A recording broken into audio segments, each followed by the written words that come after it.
it comes from your fingers, it comes from your personality and your heart. I want to play like I mean it, you know, like I play as fierce as I can. I'm not so concerned with mistakes as playing like I really mean it.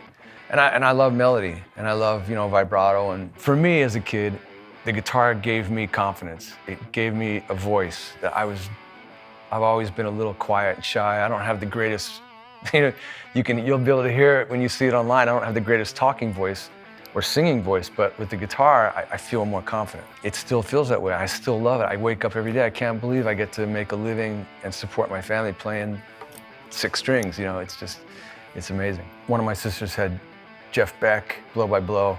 That was really the first mind-blowing thing. And you know, on the cover, he's playing a Les Paul. And then Frampton Comes Alive.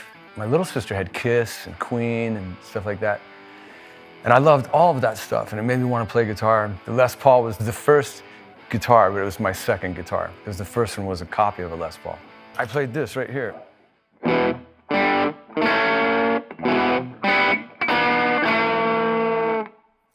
Just like that. When I was a kid, there was, of course, a lot of different guitars out there, but a lot of my heroes were playing Gibsons and playing Les Paul specifically. I finally got a gold top, a 73 Deluxe. My sister's boyfriend was selling it. I never forget, I opened the case, and the first thing, I didn't look at the guitar, I just wanted to see the Gibson logo.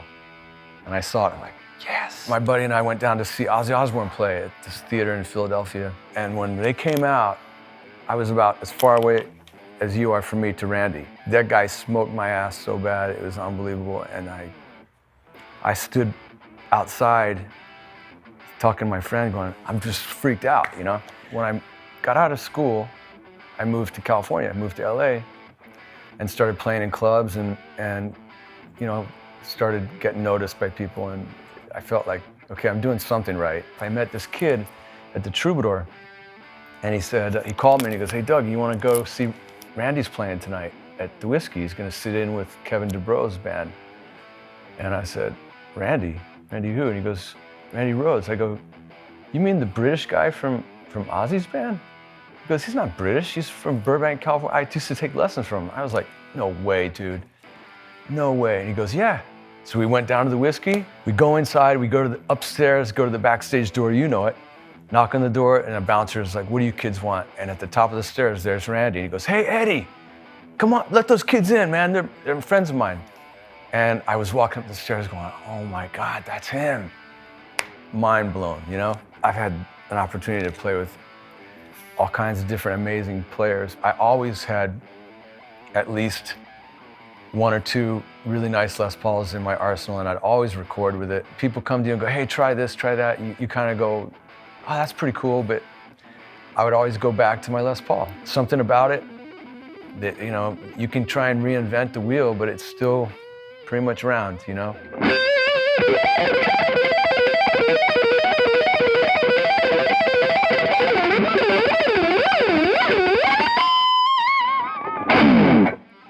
So yeah, right out of the box, the thing pretty much blows me away. I'm checking out the new tribute Les Paul that Gibson's just put out here. Sonically, it's super fat sounding, which you'll hear. It seems like it's really comfortable weight-wise.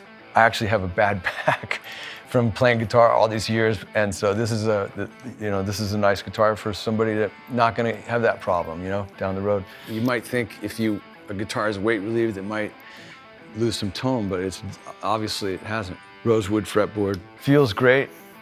It's got a nice fat neck. It's not too fat, it's not too thin. It's really good, I think, overall for, you know, appealing to everybody.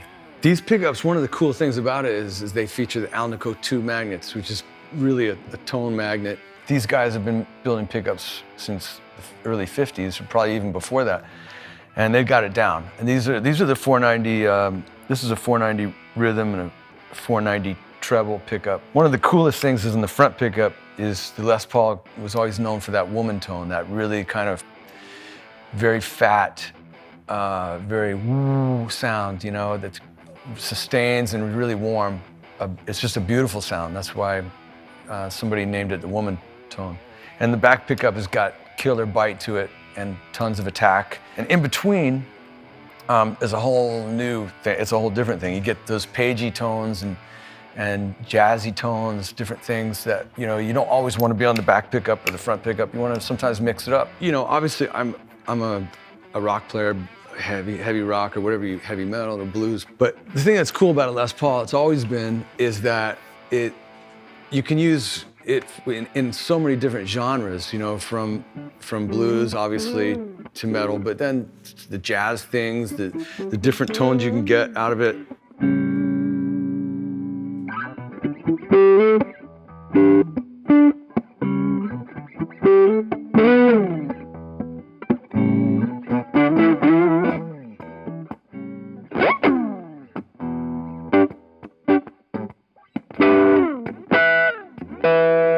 That's one of the great things about it is that you won't get pigeonholed using a Les Paul. I put this thing through the paces and it stands up for sure.